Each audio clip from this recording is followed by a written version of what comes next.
I'm the viticulturist, so basically what I do is all the quality control in the vineyard. So I'm looking at bugs, I look at soil, I do a lot of diversified things too. I make grow olives to make olive oil. We have a fruit tree insectary that I manage. We also have chickens.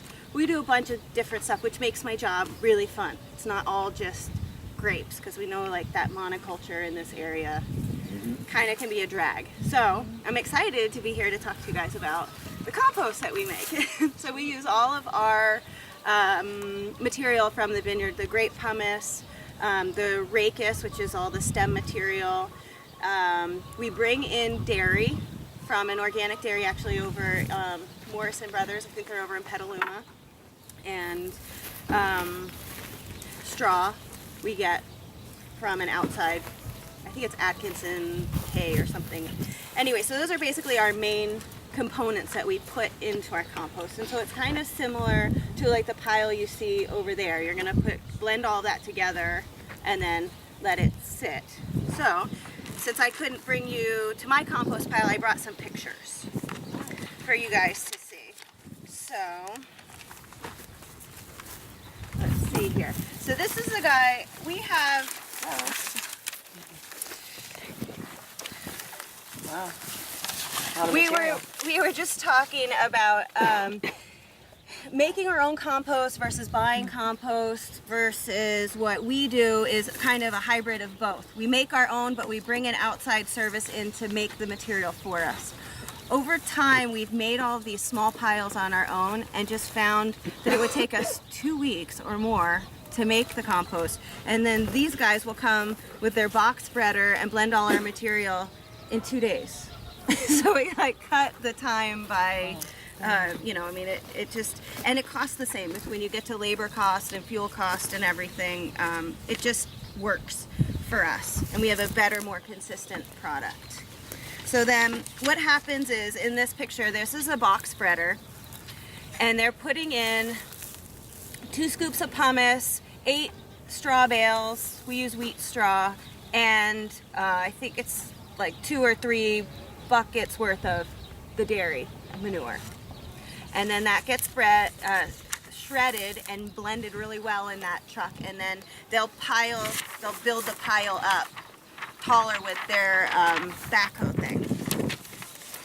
And then, so what it ends up looking like is just really nice shredded material, blended all well together, and then we cover it with straw to protect it from the sun. It helps maintain the moisture inside the pile, and then we let it sit. So we make compost once a year. So we'll make it at the end of harvest, which is around November, and then it will sit until about March. I'm checking the temperatures. You want a really like happy temperature between 130 degrees and 160 degrees. And the pile... A question for you regarding temperature. Yeah. So these places like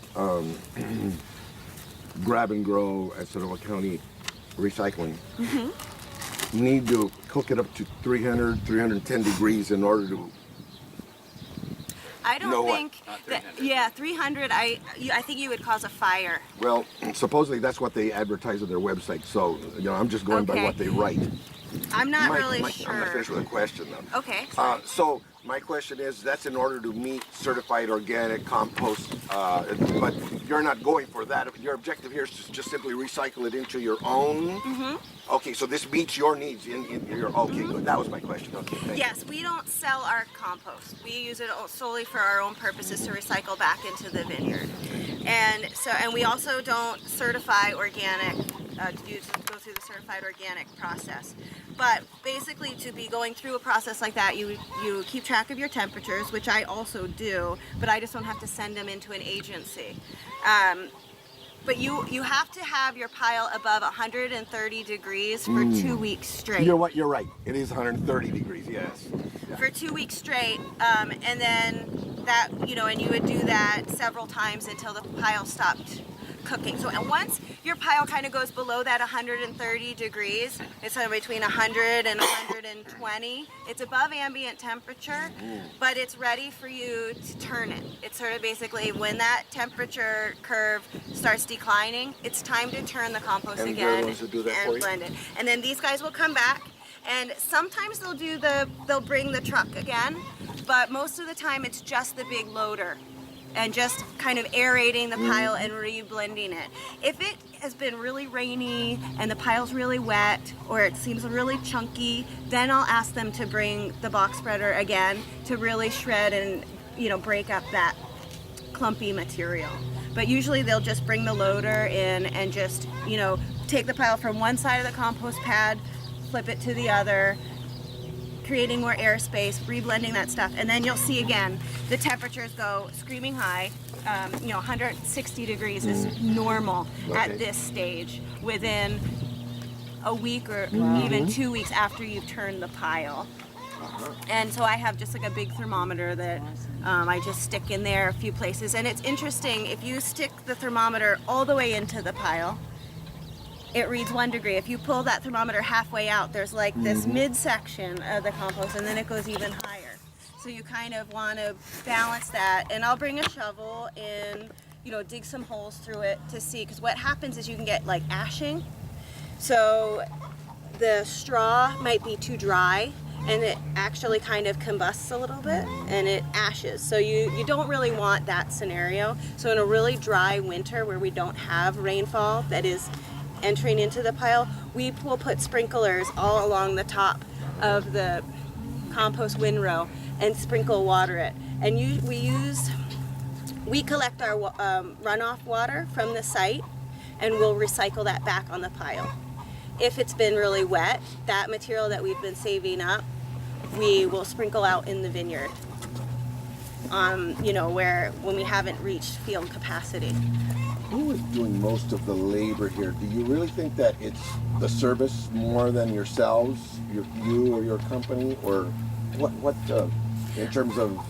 I think what's important here is how well you blend your materials together.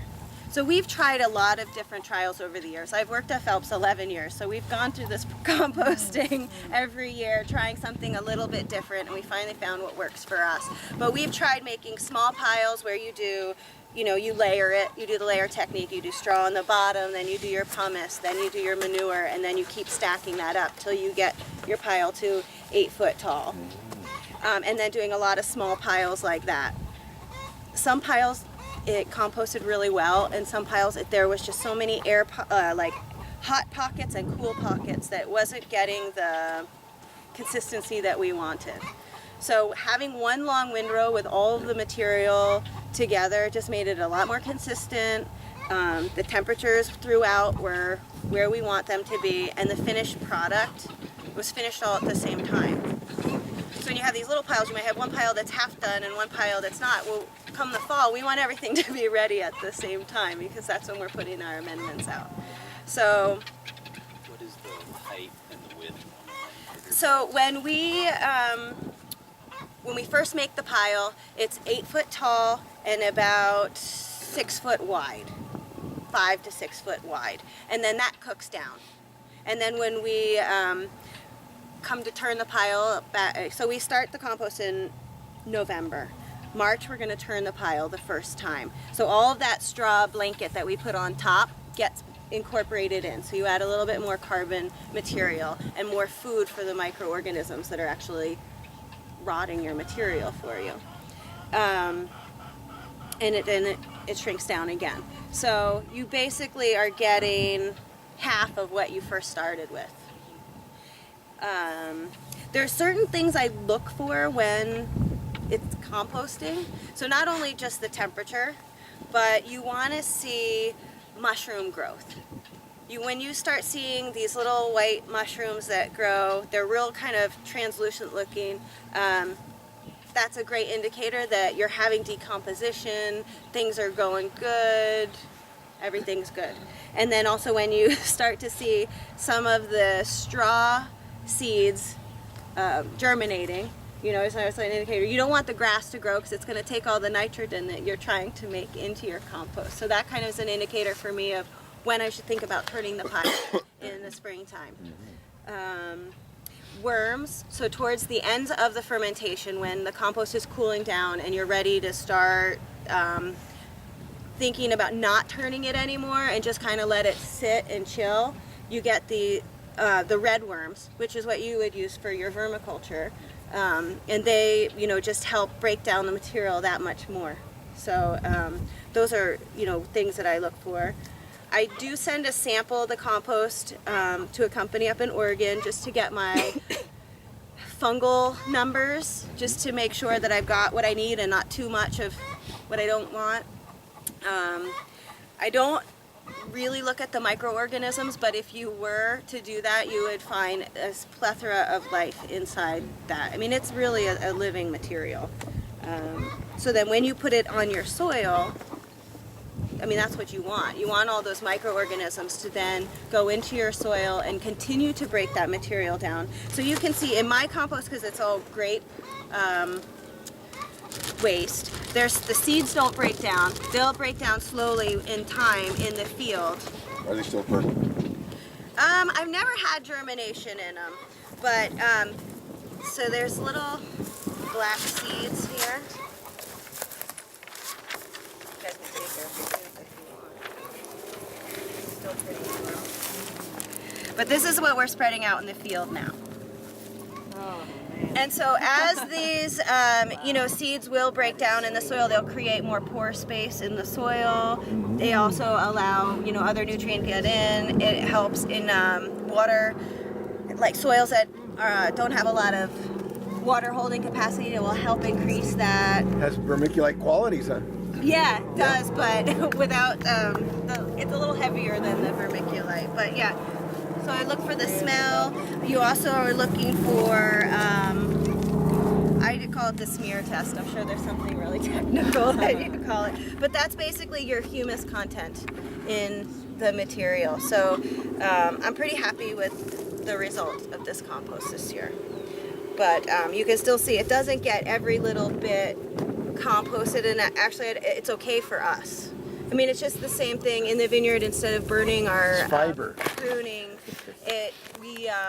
we shred it, and that over time gets incorporated into the soil every time that we're disking or putting amendments in. And so your windrow lasts you basically for all your amending over the next year, and then the one that you're going to make now, coming into November, you're going to start this again. You'll start your new pile, and you'll pull from the current pile that's just kind of finishing up, or that finished up in March or April.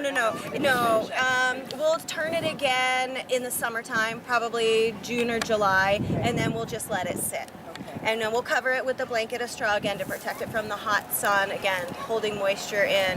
And then about a month ago, so we're September, so end of August, early September, I moved the old compost, or last year's compost, to the front of the compost pad, and then I start stockpiling my materials that I need for this year. So I've already gotten my dairy manure in, I've already had the straw delivered. Now I'm just waiting for harvest and for the grapes. Right, the material from the grapes. And does that include the pumice, or is that a little later? Pumice. Okay. For the whites, we get skins and seeds from the white wines, and then the red wines, it just takes some time. And so come the end of harvest, I'm always asking the winemaker, like, how much longer for these tanks? Because I'm ready to put the vineyard to bed, and this is one of the last jobs that I do for the season. So so what would you, if you're changing just to a track of say a small vegetable operation, or not even small, a vegetable operation that might be doing a lot more frequent types of inputs than say once a year, because pretty much every time we turn a bed, we're tilling in. So I just would love your instant take on how to manage piles. And I would say when you're doing small scale compost, even if it's just your little vegetable garden, having a manure source is really beneficial. It helps heat the pile up enough to get the microbes awake and alive and working more. So, and in that manure has its own sort of life of microbes that's enhancing the ones you have in the vegetable waste. Is there a preferred manure? I prefer not to use horse because it's really weedy. and it might not get hot enough to break down those weed seeds, and then when you use it in your garden, you're making more work for yourself down the road. Chicken manure can be hot, but when composted with some other materials, I just would use a little less. A lot of people will blend a bunch of different manures. My aunt raises alpaca in New Jersey, and the alpaca manure is very fertile and amazing. I mean, she got 2 harvests of her asparagus, like one in the spring and one in the fall, from using that manure. So Wow. I mean, I don't know much about alpacas, but this is like her experience. That's what I compost with, is all alpaca. So it's here it's just really great. So that would be my recommendation, is that if your neighbor, like, horse manure is fine to compost, but just be mindful It's gotta heat.